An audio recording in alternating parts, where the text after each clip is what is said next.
ہم جب رشتہ کرنے لگتے ہیں تو لڑکے والے کو خود کہتے ہیں کہ میں نے کار بھی دینی ہے، لڑکے کی والدہ کو ہم لوگ بالیاں بھی ڈالیں گے۔ یہ سارے جھوٹ کی بنیادیں خود قائم کرتے ہیں۔ کسی کے گھر سے لا کے جب ہم صوفے سجاتے ہیں تو ہم جھوٹ بول رہے ہوتے ہیں۔ جب کسی کے برتن لا کے اپنے گھر میں استعمال کر رہے ہوتے ہیں تو ہم دوسروں کو وہ دکھا رہے ہوتے ہیں جو ہم ہیں نہیں۔ جھوٹ اتنی تیزی سے پھیلا ہے کہ اب کوئی جھوٹ کے معاشرے میں سچ کا پرچار کرنے نکلتا ہے تو لوگ اس پر بھی اعتبار ذرا تھوڑا کرتے ہیں۔ اس قدر زیادہ عام ہو گیا۔ اللہ تعالیٰ اب سب کو مدینے کی زیارت نصیب کرے، یار آمین تو کہہ دیں۔ اللہ مدینے لے جائے، حضور کی جالیوں پہ، ریاض الجنہ میں نبی پاک کی جالیوں پہ جو کلمہ لکھا ہے وہ پتہ کیا لکھا ہے؟ لا الہ الا اللہ المالک الحق المبین محمد الرسول اللہ صادق الوعد الامین۔ یہ کلمہ لکھا ہے آج بھی حضور کی جالیوں پر کہ محمد اللہ کے رسول ہیں جو اپنی بات کے سچے ہیں اور اپنے وعدوں کے پکے ہیں، جو صادق اور امین ہے، کھری بات، سچی بات، دیانتداری کی بات، دو ٹوک۔ حضور سچ بولتے تھے، سچ کا درس دیتے تھے اور سچ کی حفاظت فرماتے تھے۔ آخری جملے پہ غور کریں، سچ کی، بول کے بتائیے۔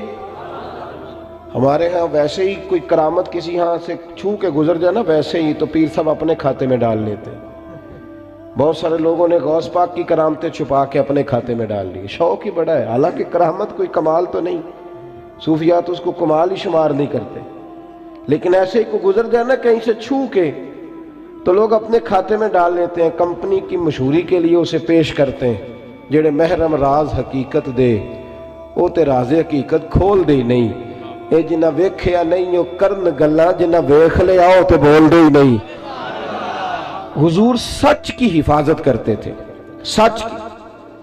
جو روایت آپ کو سنانے لگا ہوں، محدثین جب اس کو نقل کرتے ہیں تو واہ واہ کہہ کے نقل کرتے ہیں، واہ واہ کہہ کے۔ ایسے بھی ہوتا ہے۔ پھر میں آپ کے سنجیدہ ذہنوں پر دستک دیتا ہوں، میری بات پہ ملت کے جوان غور کریں۔ سچ کو محفوظ کرنا، صحیح مسلم میں روایت ہے، اللہ کے محبوب علیہ السلام کے سب سے چھوٹے صاحبزادے جناب ابراہیم علیہ السلام کا وصال ہو گیا۔ جس دن شہزادے کا وصال ہوا اسی دن سورج گرہن ہو گیا۔ حضرت انس بن مالک کہتے ہیں کہ وہ شہزادے جب حضور کے بچھڑے تو میں نے حضور کی آنکھوں میں خود آنسو دیکھے، اور میں نے عرض کی حضور آپ تو صبر کی تلقین کرتے ہیں، تو محبوب نے فرمایا دل پہ زخم لگا ہے تو آنکھوں میں آنسو آ گئے ہیں، ورنہ میرے دل اور زبان پہ وہی ہے جس میں میرا رب راضی ہے۔ اتنی تکلیف ہے حضور کو۔ آپ کو پتہ ہے باپ کا جنازہ پڑھنا آسان ہوتا ہے، بیٹے کا جنازہ اٹھانا بڑا مشکل کام ہے، کمر جھک جاتی ہے آدمی۔ شہزادے وصال کر گئے، وہ دن کتنا مشکل دن ہوگا جب محبوب کریم علیہ السلام نے اپنے شہزادے کو اپنے دست مبارک سے دفن کیا، سورج گرہن ہو گیا۔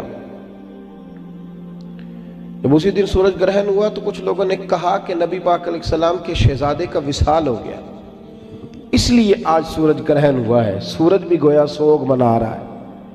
لوگوں نے کہہ دیا، اب بات بڑی میچ کرتی تھی کہ آج ہی ان کا وصال ہوا ہے اور آج ہی سورج گرہن ہوا ہے۔ میرے رسول سچ کی حفاظت کرنے والے نبی کریم نے صحابہ کو، دل ٹوٹا ہوا ہے، یہ ٹائم نہیں خطبے دینے کا، یہ وقت نہیں کوئی خاص جلسہ منعقد کرنے کا، پر حضور نے صحابہ سے فرمایا مسجد میں جمع ہو جاؤ۔ جب لوگ مسجد میں جمع ہوئے تو حضور منبر پہ بیٹھے اور بیٹھ کے فرمایا بھائی جب سورج کو گرہن ہوتا ہے نا تو وہ استغفار کا وقت ہوتا ہے، وہ نماز کا وقت ہوتا ہے، وہ توبہ کا وقت ہوتا ہے۔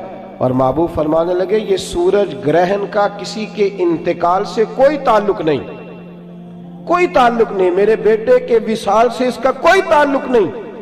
فرمایا سچ بولا کرو اور سچ کی بات ہی آگے پہنچایا کرو۔ حضور نے خود حفاظت فرمائی اس بات کی کہ کوئی آدمی کوئی ایسی، ہاں تو بھئی حد ہو گئی ہے، تو حد ہو گئی۔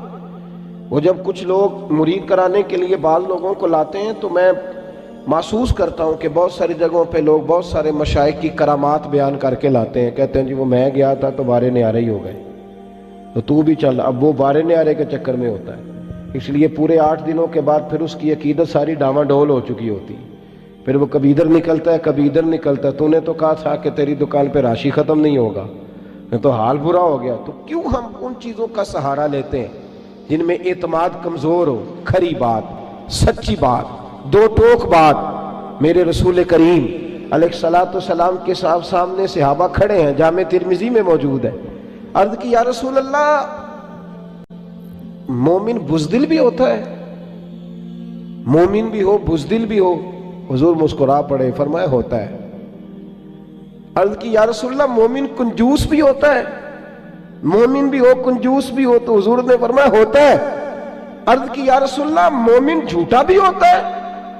فرماتے حضور کی آنکھوں میں روشنی کا رنگ بدل گیا اور کریم محبوب فرمانے لگے مومن سارا کچھ ہو سکتا ہے پر میرا مومن جھوٹا نہیں ہو سکتا. مومن ہو اور جھوٹ بولے، مومن ہو اور غلط بات کرے، مومن ہو اور وہ خلاف واقعہ بول جائے.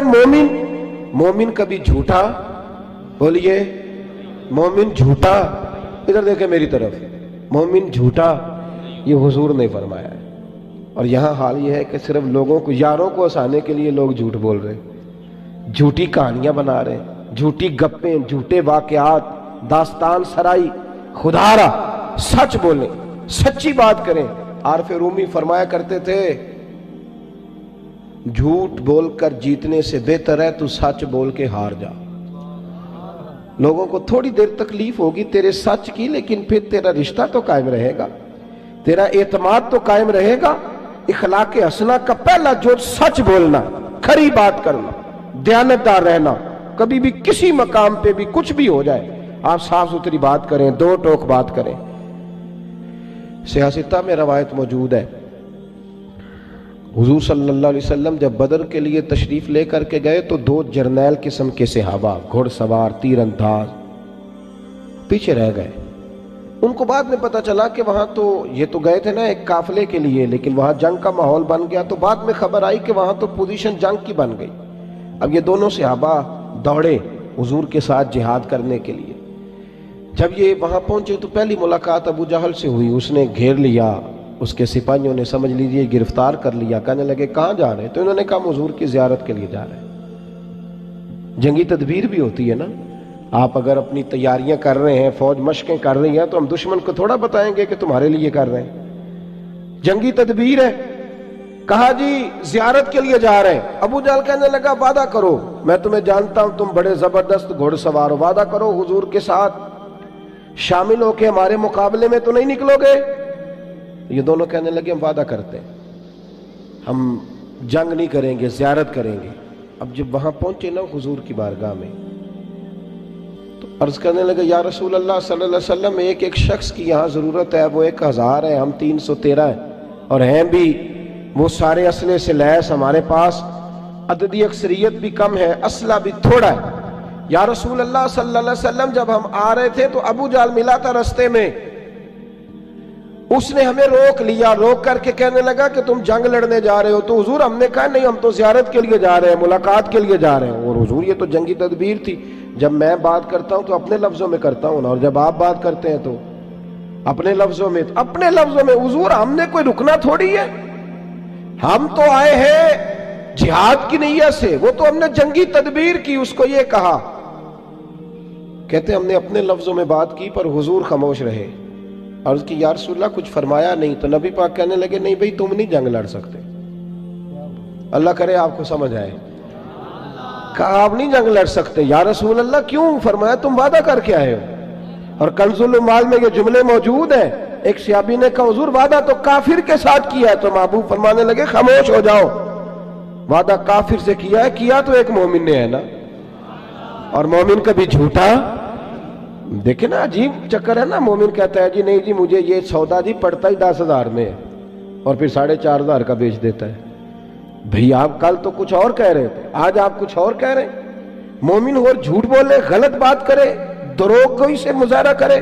اور اس قدر زیادہ اب تو لوگوں نے جھوٹ بولنے کا طریقہ سیکھا ہے، نام بدلا ہے. کہتے ہیں جی میں نے بہانہ کر دیا تھا.